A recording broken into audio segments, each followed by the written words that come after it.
Mencari maklumat dan berita politik yang bebas, kupasan yang tepat, panas. Dapatkannya secara eksklusif hanya di Jom Channel. Komitmen kami, rentasan berita Isnin hingga Jumaat. Berbicara dan isu semasa, kami garapkan secara langsung. Panel-panel berkaliber dan profesional. Interaktif, pandangan anda kami raikan. Jangan lupa bersama kami di setiap hujung minggu dalam edisi khas mingguan. Jom Channel, moving forward, sharing a new experience.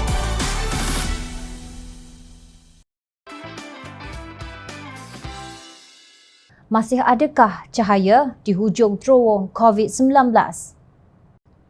Belum lagi rakyat pulih daripada kejutan pelantikan bekas Perdana Menteri tebuk atap yang gagal Tan Sri Mahyadin Mat Yassin sebagai pengerusi Majlis Pemulihan Negara MPN, rakyat dikejutkan pula dengan pelantikan Datuk Seri Ahmad Maslan sebagai timbalan Speaker Dewan Rakyat. Umum diberitahu bahawa Yang di-Pertuan Agong Al-Sultan Abdullah Sultan Ahmad Shah pada 17 Ogos menitahkan supaya semua parti bekerjasama untuk memulakan politik baharu. Demikian menurut Ketua Pembangkang Datuk Seri Anwar Ibrahim setelah menghadap Yang di-Pertuan Agong dan timbalan Yang di-Pertuan Agong Sultan Perak Sultan Nazrin Muizzuddin Shah. Yang di-Pertuan Agong memulakan titah dengan kata-kata nasihat dan peringatan bahawa negara dalam kemelut politik dan harus bersatu hadapi COVID-19. Tetapi baginda beritahu tentang lunas perlembagaan iaitu mencari calon ahli parlimen yang dapat sokongan majoriti. Namun bentuk politik harus berubah.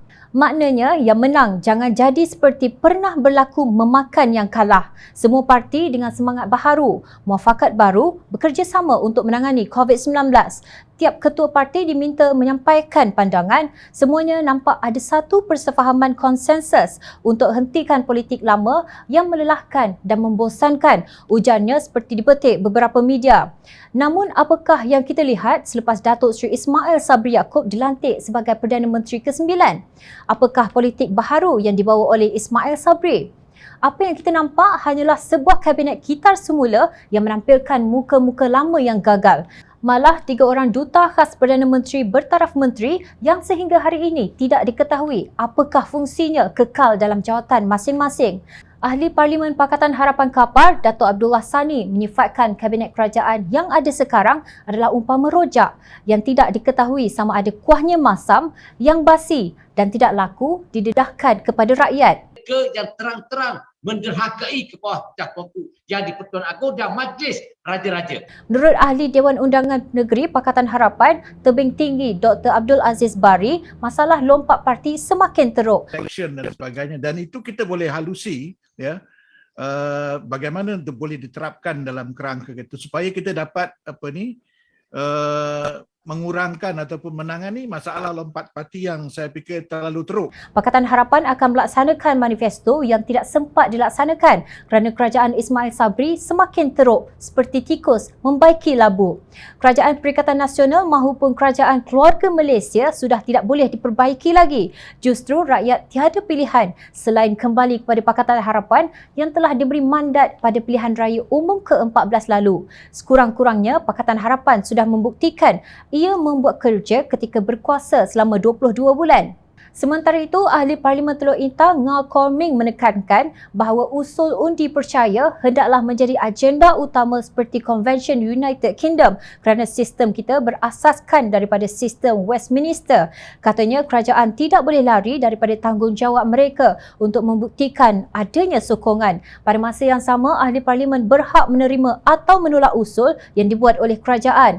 Munas mengenai rancangan Malaysia ke-12 yang akan dibentangkan, beliau berkata, jika ia cacat, tak boleh pakai, takkan kita dipaksa sokong.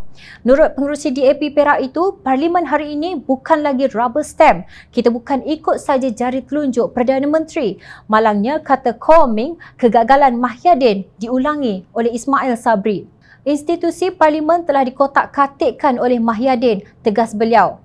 Cuba kita fikir, adakah COVID-19 yang mengganas ini kebetulan dan tidak ada kena-mengena dengan langkah syaratan? Penasihat Umum Amanah Datuk Seri Ustaz Ahmad Awang menyifatkan kerajaan sekarang dikuasai oleh pemimpin yang rasis dengan kerjasama penunggang agama demi mencapai nafsu kerakusan politik mereka. Bawah pemerintahan kerajaan PN yang memerintah tanpa mandat rakyat melalui PRU. Bahkan sebaliknya, mereka beroleh kuasa melalui rancangan pengkhianatan dan pakatan pemimpin-pemimpin politik yang rasis dan penunggang agama demi mencapai cita-cita kerakusan nafsu politik mereka. Sedangkan Allah Subhanahu Wa Taala mengetahui segala yang disembunyikan menerusi pendustaan penunggang agama dan mereka yang rasis ini.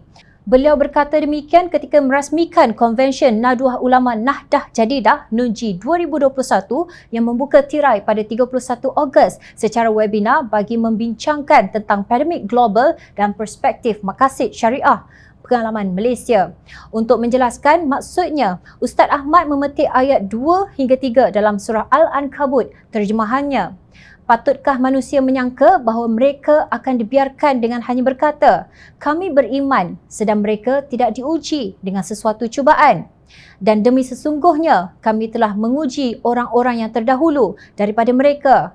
Maka dengan ujian yang demikian, nyata apa yang diketahui Allah tentang orang-orang yang sebenar-benar beriman dan nyata pula apa yang diketahuinya tentang orang-orang yang berdusta. Kononnya, Pakatan Harapan dijatuhkan kerana hendak menubuhkan kerajaan Melayu Islam. Tetapi setelah dibantah oleh Presiden MCA, Datuk Seri Wee Ka Siong, sekali sahaja dia memprotes. Walaupun MCA hanya mempunyai 2 kerusi parlimen, terus kita tidak dengar lagi gelaran kerajaan Melayu Islam itu. Bukankah itu satu pendustaan dan penipuan yang menyebabkan kemurkaan Allah Subhanahu Wa Taala? Soal Ustaz Ahmad. Ditambah dengan budaya membenarkan jual kerusi, jual undi, jual agama, tidak hairanlah jika rakyat Malaysia kini menderita pada akibat kemurkaan Allah Subhanahu Wa Taala.